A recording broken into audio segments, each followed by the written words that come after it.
good to talk to you, and I've been looking forward to this conversation. Does it seem to you like the world is sometimes just going off the rails or is off the rails? Well, I have a story that may explain something about why that is and what might happen. Carolyn was a new student in Mrs. Long's second grade class, having entered sometime around the middle of the year. She was blonde, blue-eyed, and wore an expression of something between sad and fearful. Ms. Long placed her in a desk that was at the end of the row, right behind my desk. I never let Mrs. Long see or hear anything that I said to Carolyn.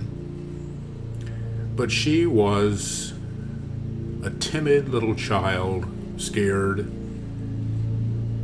and almost never spoke, and certainly never uttered a word in response to my snide remarks or taunts.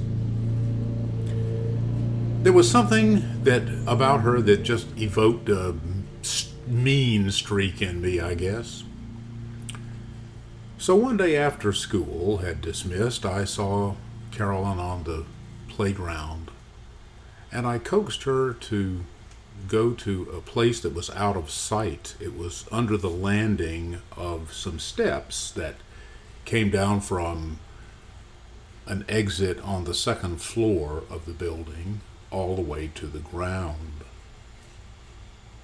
And while I was under those steps with Carolyn, I let loose a barrage of taunts and insults, doing my best and succeeding to make her cry.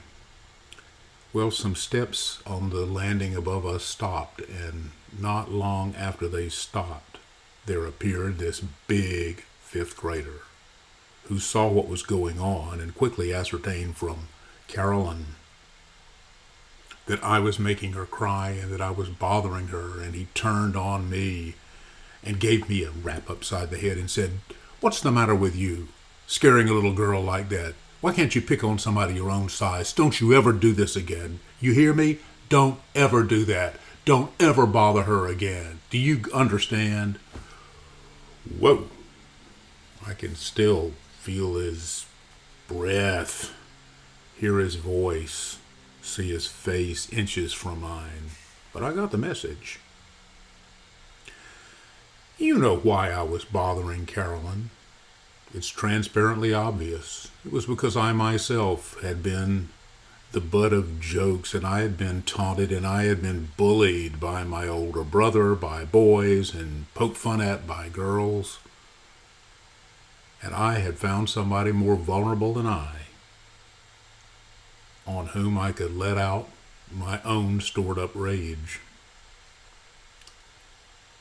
In this world in which we live, there's always a struggle going on between the powerful and the powerless. The players change, but the struggle continues. If political solutions were effective and long-lasting, they would long ago have put an end to the bullying of the powerful. But in point of fact, those who appear powerful are just like I was. Scared. Fearful that we don't measure up. Stalked by secret shame, filled with rage. And sometimes silently bearing the scars of trauma that the powerful themselves have encountered.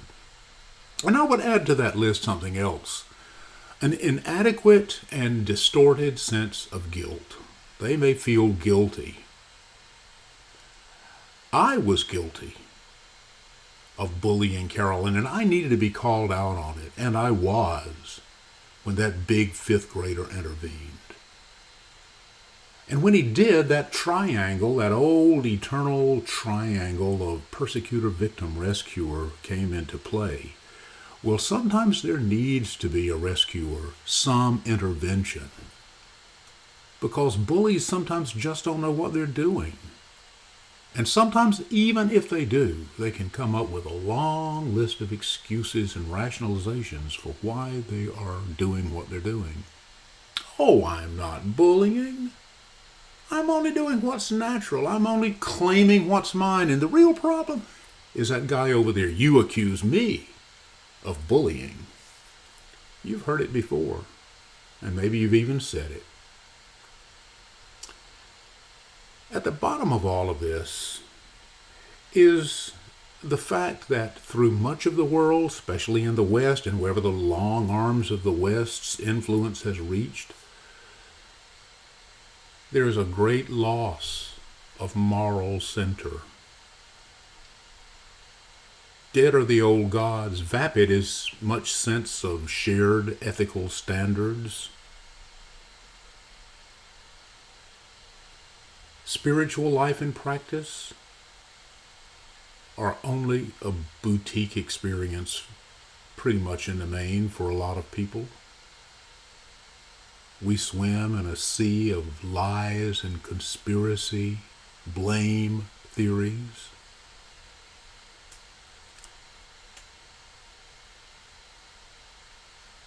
And what are we to do?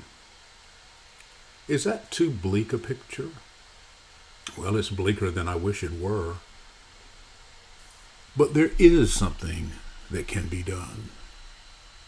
Don't forget this. You and I, not only as individuals, but as a band of brothers, together with our sisters who, like us, believe in the unity of body, soul, spirit, can in fact claim the solid ground on which to stand. Are you in doubt about what that is? Let me share with you some words that Ella Wheeler Wilcox penned over a century ago. So many gods, so many creeds, so many paths that wind and wind, while just the art of being kind is what the sad world needs. True words. And they're a statement, I think, of what is often called the golden rule. The golden rule: do to others what you would want others to do to you. That's not the whole of life, but it's a pretty solid ground on which to build relationships, community, and all the rest of what matters. Gold sometimes gets in need of polishing, but the golden rule is still pure gold. So, bring the gold home. Live it. Let people see that it works. Not because it's easy, but because it's right. Thanks so much for listening to this. Let me know what you think. I'd love to hear from you. Frank at jonathancircle.org will do it. And I'll see you next month.